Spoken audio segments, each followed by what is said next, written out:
আপনাদের অভিযোগটা তো নাজমুল হাসান পাপন সাহেবের সময় পুরোটা সময়ই ছিল, এরপর ফারুক আহমেদ আসলেন, তিনিও যে ডোমেস্টিক ক্রিকেটে আমাদের খুব উন্নতি জায়গা করেছেন বা পিচ নিয়ে যে খুব কাজ করেছেন, বাট এখনকার যে বোর্ড সেখানে ফারুক আহমেদ নিজেও রয়েছেন, বুলবুল রয়েছেন, পাইলট রয়েছেন, সাবেক 3জন ক্যাপ্টেন রয়েছেন, তো তাদের কাছ থেকে আপনার এক্সপেকটেশনসটা কি অনেক? তারা সমস্যা জানেন এবং সমাধান কি করতে হবে সেটাও তারা খুব ভালো করে জানেন। আমার কাছে এটি সবচেয়ে ইতিবাচক দিক মনে হয়েছে এনাদের কাছ থেকে।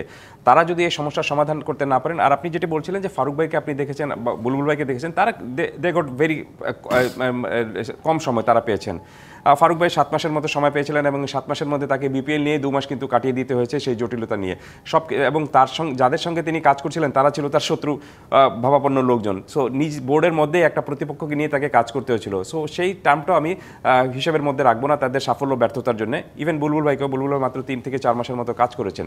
আমি দেখবো যে সামনের 2 বছর 4 বছর তারা মেয়াদ রয়েছেন, যদি তারা পুরো এই বোর্ডটা থাকে তাহলে 2 বছরের পর পর্যন্ত বা সামনের 2 বছর তারা কিভাবে কি প্ল্যান নিয়ে এগোচ্ছেন এবং যে প্ল্যান নিয়ে এগোনোর কথা ছিল সেটা কতদূর তারা এক্সিকিউট করতে পারছেন। প্ল্যান কিন্তু যে কেউ দিতে পারে, আপনি আমাকে বললে আমি কিন্তু এখনই আপনার 50টা প্ল্যান বের করে দিতে পারবো, কিন্তু বিষয়টা হলো যে সেটা সমাধান করার জন্য, সেটা এক্সিকিউট করার জন্য আপনার প্রক্রিয়াটা কি হবে এবং আপনি পারছেন কিনা। সো খেলার বাসি আপনি বাজিয়ে দিতে পারেন, বিষয়টা হলো যে আপনি কিভাবে আপনি ম্যাচটা জিতছেন কিনা সেটা মোস্ট ইম্পর্টেন্ট জিনিস।